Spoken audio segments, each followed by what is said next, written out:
রাসূল সাল্লাল্লাহু আলাইহি ওয়াসাল্লাম আল্লাহর বিধান লঙ্ঘিত হলে রেগে যেতেন, এছাড়া রাখতেন না।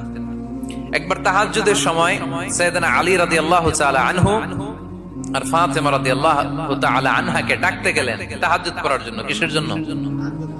যে ডাকলেন, দরজায় কড়া নাড়লেন, আলী ওঠো, ফাতিমা ওঠো, কিন্তু সাইয়েদনা আলী রাদিয়াল্লাহু তাআলা আনহু বললেন কি জন্য উঠবো? আল্লাহ রাসূল সাল্লাল্লাহু আলাইহি ওয়াসাল্লাম বললেন তাহাজ্জুদের জন্য।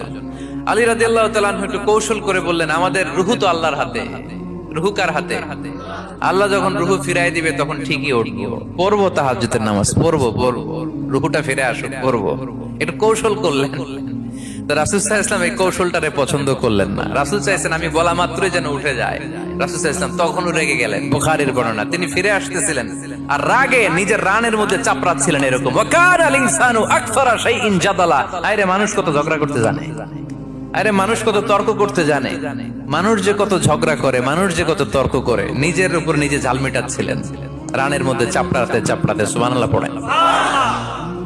আক্রমণ করলে রাখতেন না, ওটের নারী ভুঁড়ি চাপিয়ে দিলে রাখতেন না, কিন্তু ধর্মীয় বিধান লঙ্ঘিত হলে বিশ্বনবী রেগে যেতেন, চিল্লা এখন সুবহানাল্লাহ।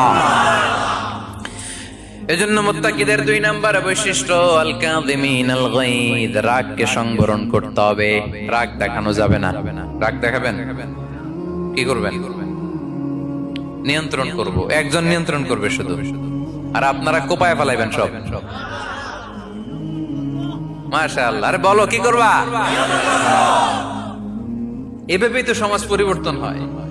শুনতে হবে তো আমার কথা, শুনতে হবে, জানতে হবে, দেন মানতে হবে। পরিবর্তনটা আস্তে আস্তে হয়। এই গুণে ধরা সমাজ এমনি নষ্ট হয় নাই, দীর্ঘদিনে নষ্ট হয়েছে। এটা ঠিক করতে হইলে আমাদের দীর্ঘ সময় লাগবে, দীর্ঘদিন লাগবে, অনেক ঘাম ঝরাতে হবে, অনেক পথ যেতে হবে, মাইলস টু গো। ঠিক কিনা? তাহলে রাগ দেখানো যাবে না। রাগকে কি করব?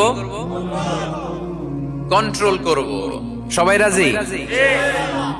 যারা হাত তুলছিলা যে আমার রাগ বেশি, তোমাদের জন্য tips, how to control anger, কিভাবে রাগ কমাতে হয়। আল্লাহ রাসূল সাল্লাল্লাহু আলাইহি ওয়াসাল্লাম এটাও শিখাই দিয়েছে। শুধু হুজুরে কইছে সুবহানাল্লাহ। সুবহানাল্লাহ বললে কি গুনাহ হবে? একবার সুবহানাল্লাহ বললে আকাশের জমিনের মাঝখানে সব ফাঁকা জায়গাটা সওয়াব দিয়ে ওই সওয়াব আল্লাহ আপনার আমলনামায় ঢুকায় দিবে। খুব চালাক এই এলাকার লোকেরা, সওয়াবের কথা শুই না, লাভ শুই না। সুবহানাল্লাহ, লাভ আছে যেখানে আমরা আছি। তো হাউ টু কন্ট্রোল অ্যাঙ্গার, কিভাবে রাগ থামাবো? যেহেতু মুত্তাকিনদের 2 নম্বর বৈশিষ্ট্য ওয়াল কাযিমিনাল গায়দ,